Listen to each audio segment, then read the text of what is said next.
এখন যে শাড়িটা দেখাচ্ছি, শাড়িটা হচ্ছে তসর সিল্কের মধ্যে মুম্বাই বুটিক্সের শাড়ি। খুব সুন্দর শাড়ি। আমি পুরোটা খুলে দেখাবো আপনাদেরকে। সাথে একটা ব্লাউজ পিস থাকবে, সেটা দেখাবো। এই যে আঁচলে যে কাজটা করা হয়েছে, পুরো কাজটা দেখাবো। এটা কিন্তু এমব্রয়ডারি ওয়ার্ক করা। আমি একটু ক্লোজ করে দেখাচ্ছি আপনাদেরকে। এই যে পুরো আঁচলটা দেখতে পাচ্ছেন এখানে, আমি ক্লোজ করে দেখালাম। এটা পুরোটাই কিন্তু এমব্রয়ডারি ওয়ার্ক করা থাকবে সম্পূর্ণটুকুই, এবং পুরো শাড়ির চারপাশে যেটা থাকবে সেটা হচ্ছে এরকম লেস ওয়ার্ক করা থাকবে। আমি শাড়িটা পুরো জমিনটা দেখিয়ে দিচ্ছি আপনাদেরকে এবার। এটা হচ্ছে পুরো জমিনের অংশটা। এটা তসর সিল্কের মধ্যে থাকবে। এভাবে পুরো জমিনটা থাকবে। এরপরে আমি ব্লাউজ পিসটা দেখাই। দেখেন, এর যে কালার কম্বিনেশন অসাধারণ। এই হচ্ছে পুরো শাড়িটা।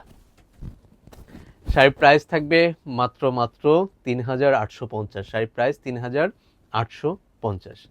ধন্যবাদ সবাইকে আমাদের সাথে থাকার জন্য।